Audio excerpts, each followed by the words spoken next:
ভিডিওতে আমরা সপ্তম শ্রেণী তৃতীয় পর্যায়ক্রমিক মূল্যায়নের ভূগোলের যে 2 নম্বর স্কুল আছে তার প্রশ্নের উত্তরগুলো আলোচনা করব। একের আয়তে বলেছে উত্তর গোলার্ধের সবচেয়ে বড় দিন হলো 21শে জুন।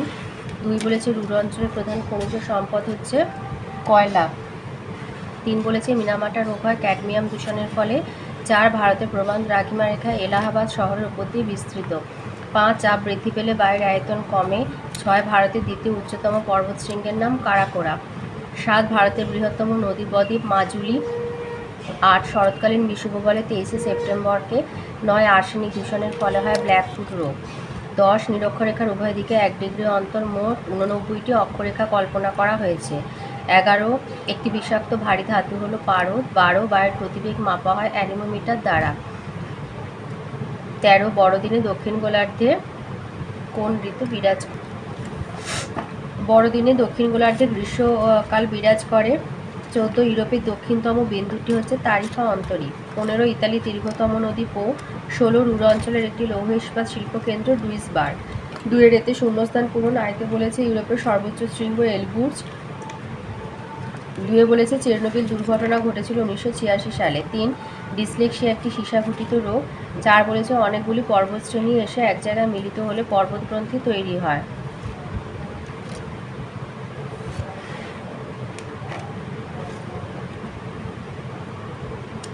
5 বলেছে দুটি স্তূপ পর্বতের মাঝের অংশটিকে বলে গ্রস্ত উপত্যকা।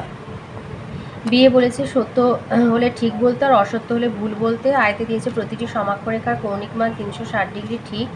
2 নিরক্ষরেখায় আবর্তন বেগ সব থেকে বেশি ঠিক। 3 দার্জিলিং অপেক্ষা পুরীর পায়ের চাপ বেশি ঠিক। 4 রাইন নদীর উৎপত্তি হয়েছে আল্পস পর্বত থেকে ঠিক। 5 মেরুজ্যোতির অপর নাম অরোরা ঠিক। সিতে এক কথায় উত্তর। আয়তে বলেছে ভারতের একটি ব্যবিচ্ছিন্ন মালভূমি হলো ছোট নাগপুর মালভূমি। 2 পৃথিবীর শক্তিশালী ঝড়ের নাম সাইক্লোন। 3 বলেছে পৃথিবীর কোন অঞ্চলে দিনরাত সমান থাকে নিরক্ষীয় অঞ্চলে। 4 কোন দ্রাঘিমাকে পৃথিবীর প্রমাণ দ্রাঘিমা বলে 82 ডিগ্রি 30 মিনিট পূর্ব দ্রাঘিমাকে। 3 বলেছে ছায়াবৃত্ত বলতে কি বোঝো? পৃথিবীর আলোকিত অর্ধাংশ আর অন্ধকার অর্ধাংশের মাঝের যে সীমারেখা তাকে ছায়াবৃত্ত বলা হয়। এই যে পৃথিবীর আলোকিত অর্ধাংশ আর অন্ধকারাচ্ছন্ন অর্ধাংশ বরাবর বিস্তৃত বৃত্তাকার সীমারেখাকে ছায়াবৃত্ত বলে। 2 বলেছে টিকা লেখো ক্যানিয়ন। আচ্ছা, ক্যানিয়ন হচ্ছে নদীর উচ্চ প্রবাহে গঠিত একটা ভূমিরূপ। নদীর স্রোতের সঙ্গে ছোট বড় পাথরগুলি নদীর তলায় ধাক্কা দিয়ে ক্ষয় করে, ফলে নদী উপত্যকা গভীর হতে থাকে। উচ্চ প্রবাহে নদীর উপনদীর সংখ্যা কম থাকে, ফলে নদী উপত্যকা খুব চওড়াও হয় না। এই সরু আর গভীর নদী উপত্যকাকে ইংরাজি আই বা ভি অক্ষরের মতো দেখতে হয়, একে গিরিখাত বলা হয়। আর বৃষ্টিহীন পার্বত্য অঞ্চল শুষ্ক অঞ্চলে এরকম সুগভীর গিরিখাতকে ক্যানিয়ন বলা হয়, যেমন হলো মার্কিন যুক্তরাষ্ট্রে কলোরাডো নদীর গ্র্যান্ড ক্যানিয়ন। আর এই ছবিটা তার সাথে দিয়ে দেবে। 3 বলেছে ইউরোপের জলবায়ু 2টি বৈশিষ্ট্য লেখো। সাধারণভাবে ইউরোপের জলবায়ু নাতিশীতোষ্ণ প্রকৃতির, যদিও অঞ্চলভেদে বৈচিত্র্য চোখে পড়ে। প্রায় সারা বছরই এই মহাদেশের কোনো না কোনো অংশে বৃষ্টিপাত হয়। অক্ষাংশগত কারণে আবার দক্ষিণ থেকে উত্তরে উষ্ণতা কমতে থাকে। গ্রীষ্মকালে যখন দক্ষিণ পূর্বাংশে উষ্ণতা থাকে গড়ে 27 ডিগ্রি সেলসিয়াস, তখন উত্তর সীমানায় উষ্ণতা হয় 14 ডিগ্রি সেলসিয়াস। এই সময় বায়ুচাপ বলয়গুলি উত্তরে সরে যায় বলে দক্ষিণ ইউরোপে শুষ্ক উত্তর পূর্ব আয়নবায়ু এবং বাকি অঞ্চলে আর্দ্র পশ্চিমা বায়ু প্রবাহিত হয়।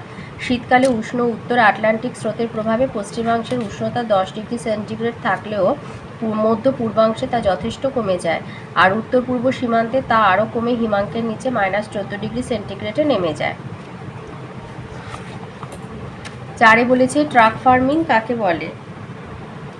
লন্ডন অববাহিকার বিপুল শহরবাসীর খাদ্যের চাহিদা মেটানোর জন্য ছোট ছোট খামারে ফল শাকসবজি উৎপাদন করে ট্রাকে করে শহরে পাঠানো হয়, একে ট্রাক ফার্মিং বলে। পচনশীল নিত্য প্রয়োজনীয় দ্রব্যগুলি দ্রুত পাঠানোর জন্যই ব্যবস্থা করা হয়।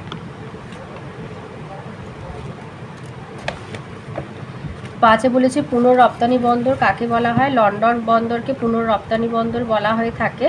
বলছে লন্ডন শহর পশম, চা, রবার ইত্যাদি পণ্যের একটি প্রধান বাণিজ্য কেন্দ্র হিসাবে খ্যাত।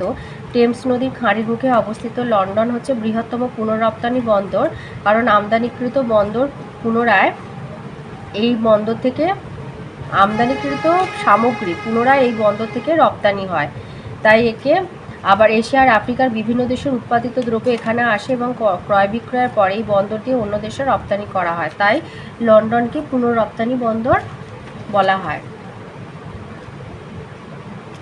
4 বলেছে কোন দ্রাঘিমাকে চারের আই স্থানীয় সময় আর প্রমাণ সময়ের মধ্যে পার্থক্য লেখো।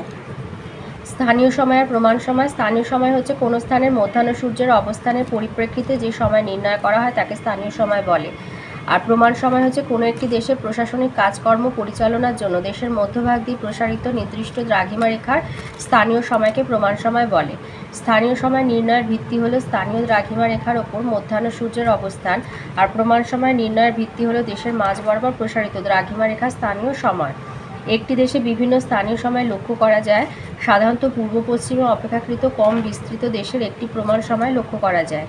একই দেশের বিভিন্ন স্থানে স্থানীয় সময় ভিন্ন হওয়ায় স্থানীয় সময়ের ব্যবহার কম। সারা দেশের প্রমাণ সময় এক এবং অভিন্ন হওয়ায় পৃথিবীর সব দেশেই প্রমাণ সময় ব্যবহৃত হয়। দ্রাঘিমা রেখার পরিবর্তনের সঙ্গে সঙ্গে স্থানীয় সময়ের পরিবর্তন হয়। দ্রাঘিমা রেখার পরিবর্তন ঘটলে সাধারণভাবে প্রমাণ সময়ের পরিবর্তন হয় না, তবে আমেরিকা যুক্তরাষ্ট্রে এই নিয়মের ব্যতিক্রম ঘটে। 2 বলেছে মানব জীবনে মালভূমির প্রভাব লেখো। আচ্ছা, মানব জীবনে মালভূমির প্রভাবগুলি হলো এই একটা দুটো আর হচ্ছে তিনটে, এই তিনটে পয়েন্ট বলছে। বেশিরভাগ বড় বড় মালভূমিগুলোর প্রায় সব শুষ্ক জলবায়ু অঞ্চলে অবস্থিত। বৃষ্টিপাত কম হওয়ার জন্য বিস্তীর্ণ তৃণভূমিতে ব্যাপকভাবে পশুচারণ করার অনুকূল পরিবেশ পাওয়া যায়। 2 বেশিরভাগ মালভূমি অঞ্চল প্রচুর পরিমাণে খনিজ সম্পদ সমৃদ্ধ হয়। আর 3 বলছে মালভূমি অঞ্চলে রুক্ষ মাটি এবং প্রতিকূল জলবায়ুর কারণে খুব কম পরিমাণে চাষবাস করা যায়। 3 বলেছে আন্তর্জাতিক তারিখ রেখাকে বাঁকিয়ে দেওয়া হয়েছে কেন। আন্তর্জাতিক তারিখ রেখা হচ্ছে একটি দ্রাঘিমা রেখা, এর মান 180 ডিগ্রি, কিন্তু এই রেখাটি সর্বত্র 180 ডিগ্রি দ্রাঘিমা রেখাকে অনুসরণ করেনি। সাইবেরিয়ার উত্তর পূর্বে কিছুটা পূর্ব দিকে, অ্যালুশিয়ান দ্বীপপুঞ্জের কাছে 7 ডিগ্রি পশ্চিমে, চ্যাথাম, ফিজি প্রভৃতি দ্বীপপুঞ্জের কাছে প্রায় 11 ডিগ্রি পূর্বে স্থলভাগকে এড়িয়ে জলভাগের ওপর দিয়ে কল্পনা করা হয়েছে। তা না হলে একই দেশে আন্তর্জাতিক তারিখ রেখার দুপাশে দুরকম সময় সূচিত হতো। এতে স্থানীয় অধিবাসীদের তারিখ ও বার নির্ণয়ে অসুবিধা হতো। 4 বলেছে চিত্রসহ স্তূপ পর্বতের উৎপত্তি ব্যাখ্যা করো। এই যে স্তূপ পর্বত সৃষ্টির প্রক্রিয়া বলছে প্রবল ভূ আলোড়নে ভূত্বকীয় শিলাস্তরে টান ও সংনমনের ফলে দ্বারা খাড়া সমান্তরাল কিংবা কোনা আকৃতির ফাটল সৃষ্টি হয়। সেখানে ওই ফাটলের একটা রেখা বরাবর পার্শ্বস্থ যে কোনো একটি ভূখণ্ডের স্খলন বা বিচ্যুতি ঘটলে তাকে চ্যুতি বলে। এই চ্যুতির ফলে ভূপৃষ্ঠে নিম্নোক্ত দুভাবে স্তূপ পর্বত সৃষ্টি হয়। একটা হচ্ছে দুটি সমান্তরাল চ্যুতির মধ্যবর্তী অংশ চাপের ফলে ঊর্ধ্বে উঠে যে স্তূপ পর্বতের সৃষ্টি হয় তাকে হোর্স্ট বলে, যেমন মধ্য ভারতের সাতপুরা। আর 2 হচ্ছে দুটি সমান্তরাল চ্যুতির মধ্যবর্তী অংশ বসে গেলে তার পার্শ্ববর্তী দুই পাশে উঁচু ভূমি স্তূপ পর্বত রূপে দাঁড়িয়ে থাকে, যেমন ফ্রান্সের ভোজ, জার্মানির ব্ল্যাক ফরেস্ট। তো প্রসঙ্গত দুটি স্তূপ পর্বতের মাঝে সৃষ্ট অবনমিত অঞ্চলটিকে গ্রস্ত উপত্যকা বা গ্রাবেন বলে, যেমন সাতপুরা দুই পার্শ্বে নর্মদা এবং তাপ্তি নদীর উপত্যকা দুটি আসলে গ্রস্ত উপত্যকা। আর এই 3টে ছবি দিয়ে দেবে, 1 2 3টে ছবি। 5 বলেছে ইউরোপের জলবায়ু শ্রেণীবিভাগ করে তাদের নাম লেখো। আচ্ছা, এই যে বলেছে উদ্ভিদ অঞ্চল আর জলবায়ু অঞ্চলের সীমারেখার মধ্যে মিল পাওয়া যায়। যে স্বাভাবিক বৈশিষ্ট্য জলবায়ুর উপর নির্ভর করে। উষ্ণতার বৃষ্টিপাতের আঞ্চলিক তারতম্যের ভিত্তিতে ইউরোপকে বিভিন্ন জলবায়ু অঞ্চলে ভাগ করা যায়। যেমন হচ্ছে 1 হলো তুন্দ্রা জলবায়ু, 2 হচ্ছে উপমেরু জলবায়ু, পশ্চিম ইউরোপীয় জলবায়ু, ভূমধ্যসাগরীয় জলবায়ু, মহাদেশীয় জলবায়ু। তাহলে 5 ভাগে ভাগ করা যাচ্ছে। তাহলে বলেছে ইউরোপের জলবায়ুকে এইটা লিখবে, এই লাইনটা লিখবে যে উষ্ণতা এবং বৃষ্টিপাতের আঞ্চলিক তারতম্যের ভিত্তিতে ইউরোপকে 5টি জলবায়ু অঞ্চলে ভাগ করা যায়। 5টি জলবায়ু অঞ্চলে ভাগ করা যায়, যেমন হচ্ছে তুন্দ্রা জলবায়ু, উপমেরু জলবায়ু। 2 3 হচ্ছে পশ্চিম ইউরোপীয় জলবায়ু, 4 ভূমধ্যসাগরীয় জলবায়ু, আর 5 হচ্ছে মহাদেশীয় জলবায়ু। বর্ণনা করতে বলেনি, শুধু বলেছে ইউরোপের জলবায়ু শ্রেণী বিভাগ করো। 5 বলেছে আইতে দিয়েছে নদীর বদ্বীপ প্রবাহের সৃষ্ট ভূমিরূপ সমূহের সচিত্র বর্ণনা দাও।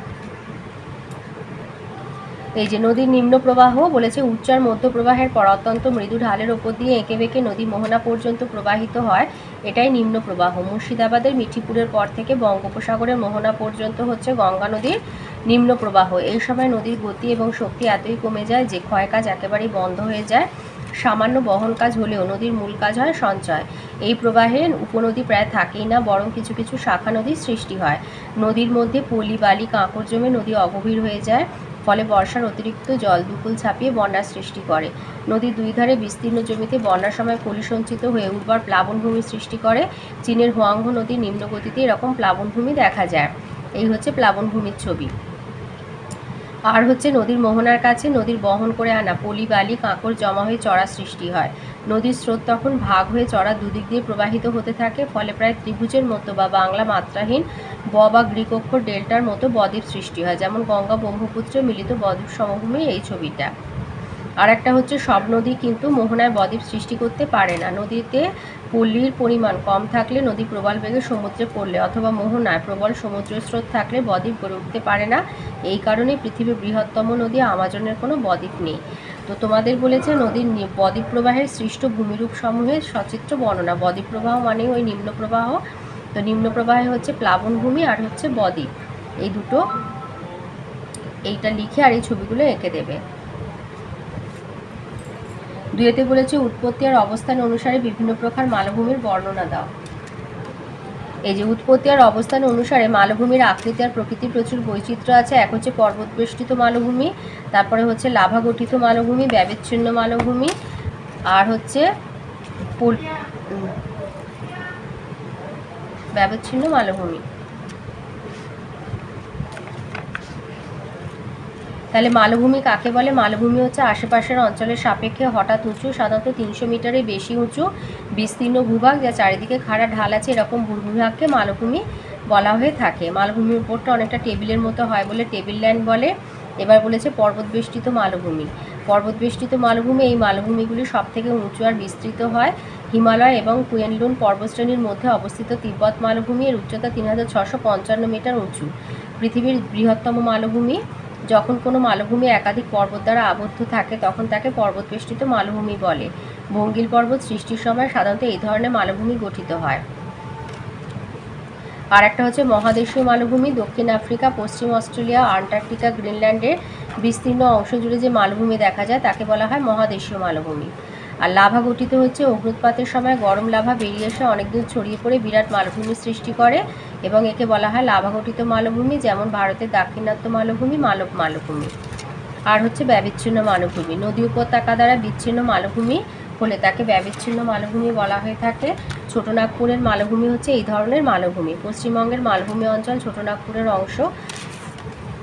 মালভূমির গড় উচ্চতা 300 মিটার হলেও কিছু উঁচু মালভূমির উচ্চতা অনেক বেশি হয়। পামির মালভূমি হচ্ছে পৃথিবীর সর্বোচ্চ মালভূমি বলে একে পৃথিবীর ছাদ বলে। তিব্বত মালভূমি, ভারতের লাদাখ মালভূমি সবই হচ্ছে উচ্চ মালভূমির উদাহরণ। তাহলে মালভূমি হলো 4 প্রকারের: পর্বতবেষ্টিত, মহাদেশীয়, লাভা গঠিত আর হচ্ছে ব্যবচ্ছিন্ন মালভূমি। এখানে বলেছে উৎপত্তি আর অবস্থান অনুসারে বা মালভূমির বিবরণ দাও। 3 বলেছে চিত্রসহ দিনরাত্রির হ্রাস বৃদ্ধি আলোচনা করো। এই যে দিনরাত্রির হ্রাস বৃদ্ধি চিত্রসহ আলোচনা করো বলেছে পৃথিবীর অক্ষ কক্ষতলের সঙ্গে 66.5 ডিগ্রি কোণে অবস্থান করে। পৃথিবীর আবর্তনার পরিক্রমণের ফলে ভূপৃষ্ঠে সূর্যরশ্মি বিভিন্ন অক্ষরেখার ওপর বিভিন্ন সময় বিভিন্ন কোণে লম্ব বা তির্যকভাবে পতিত হয়, ফলে ভূপৃষ্ঠে উত্তর এবং দক্ষিণ গোলার্ধে পর্যায়ক্রমে ও বিপরীতক্রমে দিন ও রাত্রির দৈর্ঘ্যের হ্রাস বৃদ্ধি ঘটে থাকে। ভূপৃষ্ঠে দিন ও রাত্রির হ্রাস বৃদ্ধির 4টি অবস্থা লক্ষণীয়। একটা হচ্ছে 21শে মার্চ ও 23শে সেপ্টেম্বর। পৃথিবীর 2 মেরু সূর্যের থেকে সমান দূরে অবস্থান করে, ফলে ওই দুদিন সূর্যরশ্মি নিরক্ষরেখার উপর লম্বভাবে পতিত হয়। এই দুদিন উভয় গোলার্ধেও সূর্য থেকে সমান দূরে থাকে। এই জন্য এই দুদিন পৃথিবীর সর্বত্র দিন ও রাত্রি সমান হয়। দিন ও রাত্রির দৈর্ঘ্য সমান হওয়ার দিনের বেলা আগত তাপের পুরোটা রাতে বিকীর্ণ হয়ে বায়ুমণ্ডলে উত্তাপের সমতা বজায় থাকে। 21শে মার্চ দিনটিকে মহাবিষুব আর 23শে সেপ্টেম্বর দিনটিকে জলবিষুব বলে। 21শে মার্চ উত্তর গোলার্ধে বসন্তকাল আর দক্ষিণ গোলার্ধে শরৎকাল হয়। 23শে সেপ্টেম্বর উত্তর গোলার্ধে শরৎকাল, দক্ষিণ গোলার্ধে বসন্তকাল হয়। 21শে জুন পৃথিবীর উত্তর গোলার্ধ সূর্যের দিকে ঝুঁকে থাকে, তাই উত্তর গোলার্ধে আলোকিত ছায়াবৃত্তের পরিমাণ অন্ধকার ছায়াবৃত্তের পরিমাণ থেকে বেশি হয়। আলোকিত অংশের মধ্যে উত্তর গোলার্ধের অংশ বেশিক্ষণ থাকে বলে দিনের দৈর্ঘ্য বেশি হয়, রাতের দৈর্ঘ্য কম হয়। তাই সূর্যতাপের পুরোটা ছোট রাতে বিকীর্ণ হতে না পেরে বায়ুমণ্ডলে সঞ্চিত হয়ে গ্রীষ্মকালের সূচনা হয়। এই সময় দক্ষিণ গোলার্ধে ঠিকের বিপরীত অবস্থা থাকে বলে শীতকালের সূচনা হয়। 21শে জুনকে কর্কট সংক্রান্তি বলে। 22শে ডিসেম্বর দক্ষিণ গোলার্ধে ঠিক 21শে জুনের বিপরীত অবস্থা হয়, অর্থাৎ দক্ষিণ গোলার্ধ সূর্যের দিকে ঝুঁকে থাকে, ফলে দক্ষিণ গোলার্ধে আলোকিত ছায়াবৃত্তের পরিমাণ বেশি হয়। আলোকিত অংশের মধ্যে দক্ষিণ গোলার্ধের অংশ বেশিক্ষণ থাকে বলে দিনের দৈর্ঘ্য বেশি হয় আর রাতের দৈর্ঘ্য কম হয়। তাই সূর্যতাপের পুরোটা ছোট রাতে বিকীর্ণ হতে না পেরে বায়ুমণ্ডলে সঞ্চিত হয়ে গ্রীষ্মকালের সূচনা হয়। এই সময় উত্তর গোলার্ধের বিপরীত অবস্থা থাকে বলে শীতকালের সূচনা হয়। 22শে ডিসেম্বর দিনটিকে মকর সংক্রান্তি বলে। আর 4 হচ্ছে 21শে মার্চ থেকে 23শে সেপ্টেম্বর উত্তর মেরুতে একটানা 6 মাস দিন আর দক্ষিণ মেরুতে 6 মাস রাত্রি থাকে। 23শে সেপ্টেম্বর থেকে 21শে মার্চ অবধি উত্তর মেরুতে একটানা 6 মাস রাত্রি আর দক্ষিণ মেরুতে 6 মাস দিন থাকে। আর তার সাথে এই ছবিটা দিয়ে দেবে, এই যে দিন রাত্রি হ্রাস বৃদ্ধি।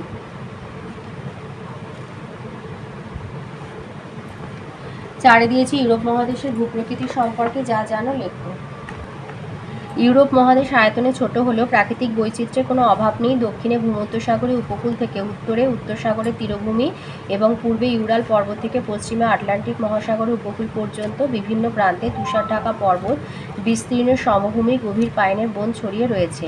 ইউরোপের বেশিরভাগ অঞ্চল সমভূমি হলেও উঁচু মালভূমি, নিচু ভূমি, পর্বতময় অঞ্চলও রয়েছে। দক্ষিণের পার্বত্য অঞ্চলের মাঝে রয়েছে আল্পস পর্বতশ্রেণী। আল্পসের সর্বোচ্চ শৃঙ্গ মঁ ব্লাঁ ফ্রান্স সুইজারল্যান্ড সীমান্তে অবস্থিত। আল্পস থেকে শিরার মতো বিভিন্ন দিকে প্রসারিত হয়েছে পিরেনিজ, যেটা আছে ফ্রান্স স্পেন সীমান্তে। Sierra Nevada, Cantabrian, Apennine, Dinaric Alps, Pindus, Rhodope, Balkan, Caucasus, Bohemia প্রভৃতি পর্বতশ্রেণী। ককেসাস পর্বতের সর্বোচ্চ শৃঙ্গ এলবুর্জ হচ্ছে ইউরোপের সর্বোচ্চ পর্বতশৃঙ্গ। 2 বলেছে বহু নদীর উৎপত্তি হয়েছে আল্পস পর্বত অঞ্চলে, আল্পস পার্বত্য অঞ্চলে। এদের মধ্যে রোন, পো, দানিউব ইত্যাদি নদী দক্ষিণে প্রবাহিত হয়েছে।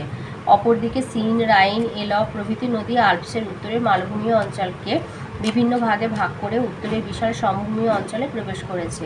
স্পেনের মেসেতা, ফ্রান্সের সেন্ট্রাল ম্যাসিভ, রাশিয়ার ডন ম্যাসিভ এইরকম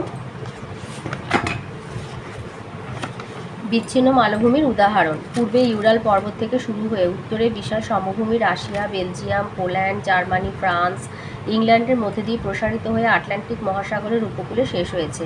এখানকার গড় উচ্চতা 180 মিটার। পূর্বে ভলডাই এবং অন্যান্য পাহাড়ি অঞ্চলের উচ্চতা কিছুটা বেশি। এই ভলডাই পাহাড়ি অঞ্চলেই উৎপন্ন হয়েছে ভলগা, ডন, নিপার প্রভৃতি নদী। এই সমভূমির অনেক জায়গায় আবার হিমবাহের ক্ষয়ের ফলে বা ভূমিধসের ফলে বড় বড় হ্রদ তৈরি হয়েছে, যেমন ল্যাডোগা ইউরোপের বৃহত্তম হ্রদ। এই সমভূমির উত্তর পশ্চিমে নেদারল্যান্ডে সমুদ্রের গভীর এলাকা ভরাট করে তৈরি করা হয়েছে পোল্ডার ভূমি। ইউরোপের উত্তর পশ্চিমে ফিনল্যান্ড, সুইডেন, নরওয়ে এবং আইসল্যান্ডে প্রাচীন পার্বত্য অঞ্চল দেখা যায়। নরওয়ের ডোভারফেল, ব্রিটিশ যুক্তরাজ্যে গ্রাম্পিয়ান এখানকার উল্লেখযোগ্য পর্বত। ইউরোপের দক্ষিণে ভূমধ্যসাগরীয় অঞ্চলে ইতালির ভেসুভিয়াস, সিসিলি দ্বীপের এটনা, লিপারি দ্বীপের স্ট্রমলি আর আইসল্যান্ডে ক্র্যাফলা, হেকলা বেশ কয়েকটি আগ্নেয়গিরি দেখা যায়। স্ট্রমলিকে ভূমধ্যসাগরে আলোকস্তম্ভ বলা হয়। তো এই ছিল আজকের আমাদের সপ্তম শ্রেণীর তৃতীয় পর্যায়ক্রমিক মূল্যায়নের ভূগোলের 2 নম্বর স্কুলের প্রশ্ন উত্তরগুলো। তো কেমন লাগলো কমেন্টের মাধ্যমে অবশ্যই জানাবে। ভালো লাগলে লাইক আর একটু বেশি করে শেয়ার করে দেবে। আর যদি চ্যানেলটা সাবস্ক্রাইব না করে থাকো তো প্লিজ একটু সাবস্ক্রাইব করে দেবে।